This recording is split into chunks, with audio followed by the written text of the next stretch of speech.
Next up, Kent Fehribach's going to tell us about some adventure. I'm excited because I am quite the adventurous person. Come on up, give it up for Kent. Good evening, Code Mash. I am here this evening to tell you about the greatest adventure that you, all of you, have never heard of. This adventure is called the Great Loop. Whoops, I guess I have to do this manual process. It's called the Great Loop. It's about circumnavigating an island. Yes, taking a boat around an island. No, not that island. We've heard how this ends. Well, yeah, not those islands. We're talking just a little bit bigger than this. Yes, that is it. The circumnavigation of the eastern United States. I bet you didn't realize that it is a giant island. It's 5,400 miles or more, goes through 18 states, 2 provinces of Canada, 150 locks. And if you do it right, you can get 7,000 to 8,000 miles going up to Pittsburgh, Nashville, Smoky Mountains, Washington, D.C. It's all about experiencing the U.S. and Canada in a way that you may have never seen before. You get to see ports big and small. You're coming up the East Coast. You're going up through New York. You're going through into Michigan, Mackinac, downtown Chicago, down to see the St. Louis Arch, down to the Gulf of Mexico. And others will even go on and either do the Bahamas or even going down into the Caribbean Sea. The average looper travels about 6,000 miles. Takes about 10 to 12 months if you're kind of doing it in a little bit of a having fun pace. People have done it in as short as a few months. But this adventure is really unique to the individual on how you want to go through this adventure. One of the things they say is more fun, less fuel. So costs are dependent on your lifestyle. You can be very frugal and do it for $15,000, to get the trip done, or you can really go out there like Corey would do and spend $55,000 or more in that year of adventure. Just to show the exclusivity of this group, 35,000 people run in the Boston Marathon. We've got about 1,000 thru hikers that do the Appalachian Trail, but there's estimated only 200 to 300 boats, and I think last year it was actually around 220 boats that actually completed the Great Loop. And we call that crossing your wake. It's where you return back to the place that you first left.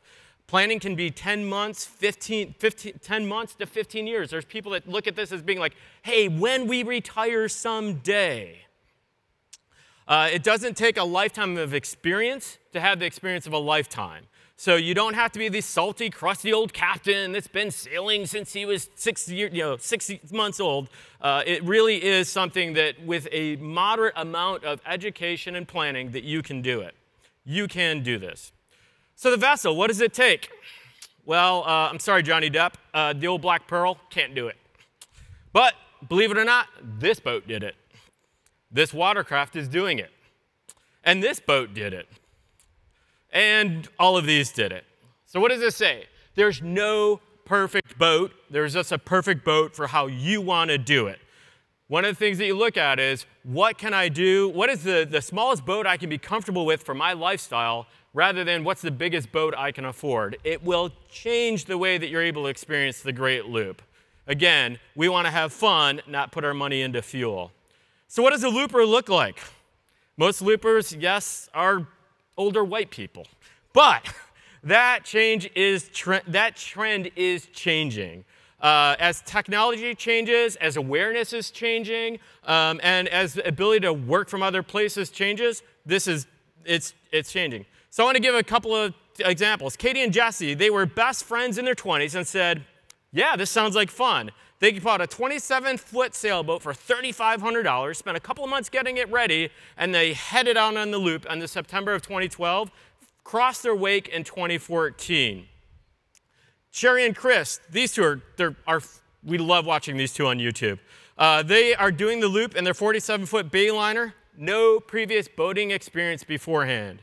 They started their loop in 2017. They're called sloopers because they're doing a slow loop. And they're a working couple. They work their job every day while they're from their boat. And finally, Wilson's on the Water. This is a family that's doing the loop that changed from being a retirement plan to a family plan because they had a daughter that was born with a congenital heart defect. And they said, you know what? Now is the time to do this with our family. So their family took off. The family of 6 took off on a 32-foot boat in August of 2016. And they crossed their wake in 2017. And they were like, that was awesome. Let's do it again. So they took off again this past year, showing you that anything is possible. And I believe that this family is in the planning stage. So hopefully in the next couple of years, you'll get to hear about them doing it. There's some great resources out there. It's a little confusing because there's greatloop.org, which is a group that has all kinds of forums, resources, events, conferences, and even like harbor hosts. So every little city has, each of the cities, a bunch of cities, have people that will actually help you. Like, oh, here's where you go to the grocery store. Here's where you go to the vet. Hey, let me bring you groceries and stuff. Stay at my house if you want. And then there's CaptainJohn.org, which has got some great information about understanding different ports and different places you can go. So get out there and have an adventure.